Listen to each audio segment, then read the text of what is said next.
ಮಧ್ಯಾಹ್ನದ ಬಿಸಿಲೊಳಗ ಹೊಲ ನೋಡಬಾರ್ದಂತ. ಮಧ್ಯಾಹ್ನದ ಬಿಸಿಲೊಳಗ ಹೊಲ ನೋಡಿದ್ರೆ ರಣ ಅಂತಿರ್ತೈತಿ. ಹೊಟ್ಟೆ ಹಸ್ದವ್ರು ಮಾರಿ ನೋಡಿದ್ರು ಹಂಗ ಅನಿಸ್ತಿರ್ತೈತಿ. ಸಮಯ ಬಹಳ ಆಗೈತಿ. 10 ಗಂಟೆಗೆ ಆರಂಭ ಆಗ್ಬೇಕಾಗಿರೋ ಕಾರ್ಯಕ್ರಮ 1 ಗಂಟೆ 2 ಗಂಟೆ ಆಗ್ಲಿಕ್ಕೆ ಬಂತು, 3 ಗಂಟೆ ಆಗೋಯ್ತು. ನಿಮ್ಮ ತಾಳ್ಮೆ ಪರೀಕ್ಷೆ ಮಾಡೋದಕ್ಕೆ ವೇದಿಕೆ ಮ್ಯಾಗ ಕುಂತವ್ರು ಯಾರಿಗೂ ಇಚ್ಛೆ ಇಲ್ಲ. ಯಾಕಂದ್ರೆ ಬಹುತೇಕ ಎಲ್ಲ ವಿಷಯವನ್ನ ನಮ್ಮ ಅಮೃತರಾವ್ ಚಿನಕುರಳಿಯವರು ಅಮೃತ ಕೊಡ್ದಂಗೆ ಹೇಳಿಬಿಟ್ಟಾರ. ಅವರು ಬಹಳ ಅದ್ಭುತವಾಗಿರತಕ್ಕಂಥ ಶರಣ.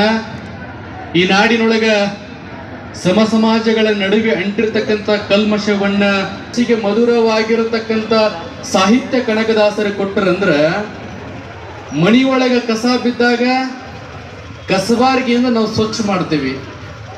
ಆ ಕನಕದಾಸರ ಕೀರ್ತನೆಗಳು ನಮ್ಮ ಕಿವಿಗೆ ಬಿದ್ದಾಗ ನಮ್ಮ ಮನಸ್ಸಿನೊಳಗಿರ್ತಕ್ಕಂಥ ಕಸವನ್ನ ಸ್ವಚ್ಛ ಮಾಡುವಂತ ಕವಿತೆ ಆ ಭಕ್ತ ಕನಕದಾಸರದಾಗಿತ್ತು ಅಂತ ನಾವು ಕರಿತೀವಿ. ಕೇವಲ ಸಾಹಿತಿ ಆಗಿರ್ತಕ್ಕಂಥವರಲ್ಲ ಕನಕದಾಸರು, ದಾಸ ಶ್ರೇಷ್ಠ ಭಕ್ತರಾಗಿರತಕ್ಕಂಥವರು. ಎಂಥ ಭಕ್ತರು ಅಂತ ಕೇಳಿದಾಗ, ಶ್ರೀಕೃಷ್ಣ ಪರಮಾತ್ಮನ ಭಕ್ತಿಯನ್ನ ಮಾಡುವಂತ ಕನಕದಾಸರು ಒಂದು ದಿನ ಉಡುಪಿಯ ಶ್ರೀಕೃಷ್ಣ ಪರಮಾತ್ಮನ ಗದ್ಗಿಗೆ ಹೋಗಿರ್ತಾರ, ದೇವಸ್ಥಾನಕ್ಕೆ ಹೋಗಿರ್ತಾರ. ಅಲ್ಲಿನ ಜಾತಿ ವ್ಯವಸ್ಥೆಗಳಿರ್ತಕ್ಕಂಥ ಆಗಿನ ಸಂದರ್ಭದೊಳಗ ಒಬ್ಬ ಶೂದ್ರ ಕುಲದೊಳಗ ಹುಟ್ಟಿರ್ತಕ್ಕಂಥ ಒಬ್ಬ ಯತಿ ಬಂದಾರಂತ ತಿಳ್ಕೊಂಡು ಆತನನ್ನ ಗರ್ಭಗುಡಿ ಪ್ರವೇಶ ನಿರಾಕರಿಸಿದ್ರು. ಕನಕದಾಸರ ಅಷ್ಟಕ್ಕ ಬಿಡ್ಲಿಲ್ಲ ಅವರು. ಕನಕದಾಸರೊಳಗ ನಿಷ್ಕಲ್ಮಶವಾಗಿರ್ತಕ್ಕಂಥ ಭಕ್ತಿ ಇತ್ತು. ಕನಕದಾಸರಲ್ಲಿ ಕಾಮ ಕ್ರೋಧಗಳನ್ನರಿಯದ ಭಕ್ತಿ ಇತ್ತು. ಕನಕದಾಸರಲ್ಲಿ ನಿಶ್ಚಲವಾಗಿರತಕ್ಕಂಥ ಭಕ್ತಿ ಇತ್ತು. ಕನಕದಾಸರ ಗುಡಿಯ ಪ್ರವೇಶ ನಿರಾಕರಿಸಿದಾಗ ದೇವಸ್ಥಾನದ ಹಿಂದ್ಗಡೆ ಹೋಗಿ ಭಕ್ತ ಕನಕದಾಸರು ಭಗವಂತನನ್ನ ಭಕ್ತಿಯಿಂದ ಭಜಿಸ್ತಾರೆ. ಶ್ರೀಕೃಷ್ಣ ಭಗವಂತನ ದೇವಸ್ಥಾನದ ಹಿಂದ್ಗಡೆ ಹೋಗಿ ಭಕ್ತಿಯಿಂದ ಭಜಿಸಿದಾಗ ಕಲ್ಲಿನ ಗೋಡೆ ಒಡೆದು ಭಕ್ತ ಕನಕದಾಸನಿಗೆ ಶ್ರೀಕೃಷ್ಣ ಪರಮಾತ್ಮ ತಿರುಗಿ ನಿಂತು ದರ್ಶನ ಕೊಡ್ತಾನಂದ್ರ ಸಾಮಾನ್ಯವಾಗಿರತಕ್ಕಂಥ ಶರಣ ಕನಕದಾಸನಲ್ಲ. ಕನಕದಾಸರ ಹಂಗ ಭಕ್ತಿ ಮಾಡಿದ್ರಂತ ಹೇಳಿ ಅವ್ರನ್ನ ನಾವು ಯಾರೂ ಮರ್ತಿಲ್ಲ. ಆಗ್ಲೇ ಅಮೃತರಾವ್ ಹೇಳ್ದಂಗ ನಮ್ಮ ತಾಯಿ ತಂದೆ ಹೆಸರು ಕೇಳಿದಾಗ ನಾವೆಲ್ಲರೂ ಹೇಳ್ತೀವಿ, ನಮ್ಮ ಅಜ್ಜನ ಹೆಸರು ಕೇಳಿದ್ರು ನಾವೆಲ್ಲರೂ ಹೇಳ್ತೀವಿ. ಅದ ನಮ್ಮ ಅಜ್ಜನ ಹೆಸರು ಕೇಳಿದ್ರೆ ಯಾರು ಹೇಳಲಿಕ್ಕಿಲ್ಲ. ಆದ್ರೆ 500-100 ವರ್ಷಗಳ ಹಿಂದೆ ಬದುಕಿ ಹೋಗಿರ್ತಕ್ಕಂಥ ಕನಕದಾಸರು ಯಾರಂತ ಕೇಳಿದಾಗ ಎಲ್ಲರೂ ಗರ್ವದಿಂದ ಹೇಳ್ತೀವಿ, ಕನಕದಾಸರು ನಮಗ್ ಗೊತ್ತ್ರಿ, ಆತನ ಇತಿಹಾಸ ನಮಗ್ ಗೊತ್ತ್ರಿ ಅಂತ ಹೇಳ್ತೀವಿ. ಬುದ್ಧ, ಬಸವ, ಅಂಬೇಡ್ಕರ್ ಇವರೆಲ್ಲರ ಇತಿಹಾಸವನ್ನ ನಾವು ಸ್ಮರಣೆ ಮಾಡ್ತೀವಿ. ಅದ ನಮ್ಮ ಮನೆತನದೊಳಗೆ ಹುಟ್ಟಿರ್ತಕ್ಕಂಥ ನಮ್ಮ ಅಜ್ಜನ ಹೆಸರ ನಾವು ನೆನಪಿಟ್ಟಿಲ್ಲ ಇವತ್ತು. ಯಾಕೆ ನಮ್ಮ ಅಜ್ಜನ ಹೆಸರು ನಾವು ನೆನಪಿಟ್ಟಿಲ್ಲ ಅಂದ್ರೆ, ನಿಮ್ಮ ಅಜ್ಜ ಮಾಡಿದ್ದು ನಿಮ್ಮ ಸಂಸಾರಕ್ಕಾಗಿ, ನಿಮ್ಮ ಮನೆಗಾಗಿ, ನಿಮ್ಮ ಮಕ್ಕಳಿಗಾಗಿ ಅವನ್ನ ಬದುಕಿ ಸತ್ತು ಹೋಗ್ಯಾನ. ಆದ್ರೆ ಕನಕದಾಸರು ಹಂಗಲ್ಲ. ಸರ್ವ ಮಾನವ ಕುಲದ ಹಿತಕ್ಕಾಗಿ ಬದುಕಿರತಕ್ಕಂಥ ಕನಕದಾಸರು ಅನ್ನೋ ಕಾರಣಕ್ಕಾಗಿ ಸೂರ್ಯ ಚಂದ್ರ ಇರಗಂಟ ಆ ಕನಕದಾಸರ ಹೆಸರನ್ನ ನಾವ್ಯಾರು ಕೂಡ ಮರೆಯೋದಿಲ್ಲ. ಅಂತ ಶ್ರೇಷ್ಠವಾಗಿರತಕ್ಕಂಥವ್ರು ಕನಕದಾಸರು. ಇವತ್ತ ಮಾಳಿಂಗರಾಯರ ಬಗ್ಗೆ ಮಾತನಾಡ್ರಿ ಅಂತ ನಮ್ಮ ಚಿನಕುರಳಿಯವರು ಹೇಳಿದ್ರು. ಮಾಳಿಂಗರಾಯರು ಸುಮಾರು 4-5 ಸಾವಿರ ವರ್ಷಗಳ ಹಿಂದೆ ಬದುಕಿ ಹೋಗಿರತಕ್ಕಂಥ ಪುಣ್ಯಾತ್ಮರು. ಮಾಳಿಂಗರಾಯ ನಮ್ಮ ಸಮಾಜಕ್ಕೆ ಅಮೂಲ್ಯವಾಗಿರತಕ್ಕಂಥ ಕೊಡುಗೆಗಳನ್ನು ಕೊಟ್ಟಿರತಕ್ಕಂಥವರು. ಇವತ್ತೆಲ್ಲರ ಹೆಗಲಿನ ಮೇಲೆ ಕಂಬಳಿ ಹಾಕಿದ್ರು. ನಮ್ಮ ರಾಜಶೇಖರ್ ಪಾಟೀಲ್ ಅವ್ರು ಹಾಕೊಂಡ್ರು, ನಮ್ಮ ಚಿನಕುರಳಿ ಅವ್ರು ಹಾಕೊಂಡ್ರು, ನಮ್ಮೆಲ್ಲ ವೇದಿಕೆ ಮೇಲೆ ನಮ್ಮ ಮುಖಂಡರಿಗೆಲ್ಲರೂ ಕೂಡ ಕಂಬಳಿ ಹಾಕೊಂಡ್ರು. ಕಂಬಳಿ ನೋಡಿದಾಗ ಎಲ್ಲರಿಗೂ ಹಾಲು ಮತದ ಸಮಾಜದ ಸಂಕೇತ, ಗೊಂಡ ಸಮಾಜದ ಸಂಕೇತ ಅಂತ ನಾವೆಲ್ಲರೂ ಕೂಡ ಕರಿತೀವಿ. ಕೇವಲ ಅದು ಸಂಕೇತ ಅಷ್ಟೇ ಅಲ್ಲ, ಅದರೊಳಗೊಂದು ಸತ್ವ ಐತಿ, ಅದರೊಳಗೊಂದು ತತ್ವ ಐತಿ. ಆ ತತ್ವ ಎಲ್ಲ ಹಾಲು ಮತ ಸಮಾಜದವರಿಗೆ ತಿಳಿಬೇಕಾಗಿ. ಆಗ್ಲೇ ಹೇಳ್ದಂಗ ಮಳಿ ಬಂದಾಗ ಹೊಚ್ಕೊಳ್ಳಕ್ಕೂ ಕಂಬಳಿ ಬೇಕು, ಚಳಿ ಬಂದಾಗ ಹೊಚ್ಕೊಳ್ಳಕ್ಕೂ ಕಂಬಳಿ ಬೇಕು, ಬೀಗರು ಬಂದಾಗ ಹಾಸಕ್ಕೂ ಕಂಬಳಿ ಬೇಕು. ಇಷ್ಟಕ್ಕ ಅಲ್ಲದು ಅದು ಜೀವಂತವಾಗಿರತಕ್ಕಂಥ ಪೀಠ ಐತಿ. ಎಂತ ಜೀವಂತವಾಗಿರತಕ್ಕಂಥ ಪೀಠ ಐತಿ ಅಂತಂದ್ರೆ, ಯಾವುದೇ ಶುಭಾರಂಭಗಳನ್ನ ಮಾಡಿದಾಗ ಯಾರೋ ಒಬ್ಬ ಜಗದ್ಗುರುಗಳಾಗಿರ್ತಕ್ಕಂಥವರು ಅನುಷ್ಠಾನ ತಪ ಮಾಡಬೇಕಾಗಿತ್ತಂದ್ರ ಮೊಟ್ಟ ಮೊದಲ ಬಾರಿಗೆ ಕಂಬಳಿಯನ್ನ ಹಾಸ್ಕೊಂಡು ತಪ ಮಾಡ್ತಾರೆ. ಯಾಕಾಗಿ ಆ ಕಂಬಳಿಯನ್ನ ಹಾಸ್ಕೊಂಡು ತಪ ಮಾಡ್ತಾರಂತಂದ್ರ, ಒಂದು ಹುಲಿಯ ಚರ್ಮವನ್ನ ಹಾಲ್ಕೊಂಡು ತಪ ಮಾಡಿದ್ರ ಆ ಹುಲಿಯನ್ನ ಕೊಂದು ತರಬೇಕು, ಇಲ್ಲ ಸತ್ತಿದ ಹುಲಿದರೆ ತರಬೇಕು, ಇಲ್ಲ ಒಂದು ಚಿಗುರಿದ ಚರ್ಮ ತರಬೇಕಾಗಿತ್ತಂದ್ರ ಅದನ್ನ ಕೊಂದರೆ ತರಬೇಕು, ಇಲ್ಲ ಅದು ಸತ್ತಿದ್ರೆ ತರಬೇಕು. ಕಂಬಳಿ ಹಂಗಲ್ಲ, ಅದು ಜೀವಂತವಾಗಿರತಕ್ಕಂಥದ್ದು. ಕಂಬಳಿ ಜೀವಂತವಾಗಿರತಕ್ಕಂಥದ್ದು, ಬದುಕಿರುವ ಕುರಿಯ ರೋಮಗಳಿಂದ ನಿರ್ಮಾಣವಾಗಿರತಕ್ಕಂಥದ್ದು. ಕುರಿ ಸತ್ತಿಲ್ಲ, ಜೀವಂತವಾಗಿರತಕ್ಕಂಥ ಕುರಿಯ ಉಣ್ಣಿಯನ್ನ ಕತ್ತರಿಸಿಕೊಂಡು ಬಂದು ಭಕ್ತಿಯಿಂದ ಕಂಬಳಿಯನ್ನ ನೇಯ್ದು ಅದರೊಳಗೆ ಹಾಲು ಮತ ಸಮಾಜದ ಪ್ರೀತಿಯನ್ನ ತುಂಬಿ, ಹಾಲು ಮತದ ತತ್ವಗಳನ್ನ ತುಂಬಿ ನಮ್ಮೆಲ್ಲರಿಗೂ ಪವಿತ್ರವಾಗಿರತಕ್ಕಂಥ ತಿಲಕ ಅಂತ ಕೊಟ್ಟಿರ್ತಕ್ಕಂಥವನು ಮಹಾತ್ಮ ಮಾಳಿಂಗರಾಯ ಅನ್ನುವಂಥದ್ದನ್ನ ನಾವ್ಯಾರು ಕೂಡ ಮರಿಬಾರ್ದು. ಹಿಂದೊಂದು ಕಾಲದೊಳಗ ಬರಗಾಲ ಬಿದ್ದಿತ್ತು, ಮಳಿನ ಆಗಿರ್ಲಿಕ್ಕಿಲ್ಲ.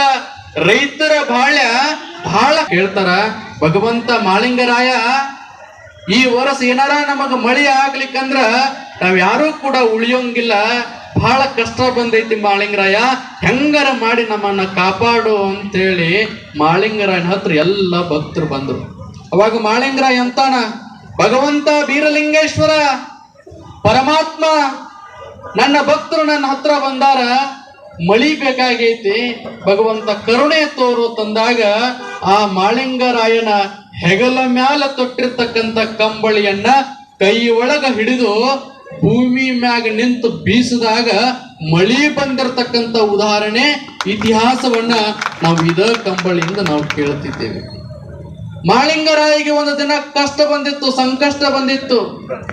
ಸಾವಿರಾರು ಭಕ್ತರನ್ನ ಕರಕೊಂಡು ಕೊಣ್ಣೂರ ಮಠಕ್ಕೆ ಹಬ್ಬದ ಕಾರ್ಯಕ್ಕೆ ಕರಿಸಿದ್ದೇಶ್ವರನ ಗುರುವಿನ ಸೇವೆಗೆ ಹೊರಟಿದ್ರು. ಕೃಷ್ಣಾ ನದಿ ಹಳಿ ತುಂಬಿ ಹರಿಯಾಕತ್ತಿತ್ತು, ಮಳಿ ಬಹಳ ಆಗಿತ್ತು, ನೀರೆಲ್ಲ ಜಾಸ್ತಿ ಬಂದಿತ್ತು.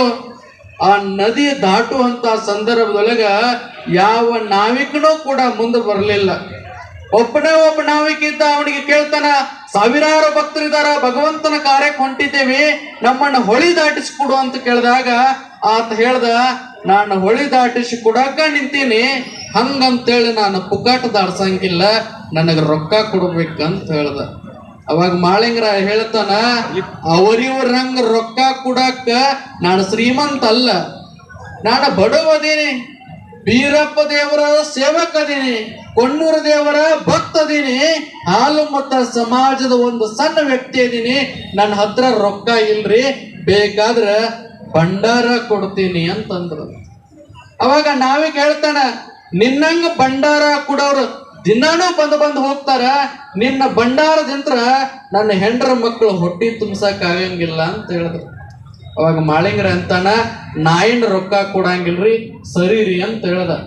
ಅವಾಗ ಮಾಳಿಂಗರ ವಿಚಾರ ಮಾಡ್ತಾನ, ಸಾವಿರಾರು ಭಕ್ತರು ನನ್ನನ್ನು ನಂಬಿ ಆ ಗುರುನಾಥನ ಸೇವೆಗೆ ಬರ್ಲಿಕ್ಕತ್ತಿದ್ದಾರ, ಇವ್ರನ್ನ ಹೊಳಿ ಇಚ್ಚಿ ಕಡೆ ನಿಂದ್ರಿಸ್ತೀಯ ಅಂದ್ರ ನನ್ನ ಪರಿಸ್ಥಿತಿ ಹೆಂಗಂತ ತಿಳ್ಕೊಂಡು ಮಾಳಿಂಗರಾಯ ಹೆಗಲ ಮ್ಯಾಲ ಹೊತ್ತಿರತಕ್ಕಂಥ ಕಂಬಳಿಯನ್ನ ಆ ಕೃಷ್ಣಾ ನದಿಯ ಹೊಳಿ ಒಳಗ ಹಾಸಿ ಭಕ್ತಿಯಂತ್ರ ಭಂಡಾರವನ್ನ ಹೊಡೆದಾಗ ಸಾವಿರಾರು ಭಕ್ತರನ್ನ ಹೊಳಿ ದಾಟಿಸಿರ್ತಕ್ಕಂಥ ಪವಿತ್ರ ಕಂಬಳಿ ಅದು ನಾವು ಬಳಸುವಂತ ಕಂಬಳಿ. ಇಂಥ ಒಂದು ಪವಿತ್ರವಾಗಿರತಕ್ಕಂಥ ಕಂಬಳಿಯನ್ನ ಹೊತ್ತು ಹಾಲು ಮತ ಸಮಾಜದ ತಿಲಕ ಭಂಡಾರ ನಮ್ಮ ಹಣಿ ಮ್ಯಾಲ ಹಚ್ಚಿಕೊಂಡು, ಕೆಲವೊಂದಿಷ್ಟು ಮಂದಿಗೆ ಭಂಡಾರ ಹಚ್ಚಬೇಕಾಗಿತ್ತಂದ್ರೆ ಸ್ವಲ್ಪ ನಾಚಿಕೆ ಬಂದಂಗ ಆಗ್ತದೆ. ಅದು ಕೇವಲ ಹಣಿ ಮ್ಯಾಲ ಹಚ್ಚುವ ಒಂದು ತಿಲಕ ಅಷ್ಟ ಅಲ್ಲ, ಕೇವಲ ಅದು ಒಂದು ಹಳದಿ ವಸ್ತು ಅಲ್ಲ. ನಮ್ಮ ಬದುಕಿಗೆ ಬಂದಿರತಕ್ಕಂಥ ಕಷ್ಟವನ್ನ ಭಗವಂತ ಮಾಳಿಂಗರಾಯ ಬೀರಲಿಂಗೇಶ್ವರ ನನ್ನ ಕಷ್ಟ ಬಯಲು ಮಾಡು ಅಂತೇಳಿ ಬೆಳಿಗ್ಗೆದ್ದು ಒಂದು ಬೊಟ್ಟು ಭಂಡಾರ ಹಣಿ ಮ್ಯಾಲ ಹಚ್ಕೊಂಡ್ರ ಲಕ್ಷ್ಮೀ ಕಳಿ ನಿಮ್ಮೊಳಗೆ ಬರುತ್ತೈತಿ, ಲಕ್ಷ್ಮೀ ಕಳಿ ನಿಮ್ಮೊಳಗೆ. ಏನೋ ಒಂದು ಸಭೆ ಸಮಾರಂಭಗಳ ನಡೆದಾಗ, ಒಂದು ಹೊಸ ಅಂಗಡಿ ಕಟ್ಟುವಾಗ ಹಾಲು ಮತ ಸಮಾಜದ ಒಂದು ಹುಡುಗ ಹೊಂಟಿದ ಅಂದ್ರು ಕರೆದಂತಾರ ಅವನ ಹಾಲು ಮತದವದಾನ್ರಿ, ಅವ ಕುರುಬ ಸಮಾಜದವದಾನ್ರಿ, ಅವ ಗೋಡ ಸಮಾಜದವದಾನ್ರಿ, ಅವನನ್ನ ಕರ್ಕೊಂಡು ಬಂದು ಬೋಣಿಗೆ ಮಾಡಿಸ್ತೀವಂದ್ರ ನಮ್ಮ ಅಂಗಡಿ ಚಲೋ ನಡೀತೈತ್ರಿ ಅಂತ ಹೇಳ್ತಾರ. ಅದು ಲಕ್ಷ್ಮೀ ಪುತ್ರರಾಗಿರ್ತಕ್ಕಂಥವ್ರು. ಎಲ್ಲದಕ್ಕೂ ಕೂಡ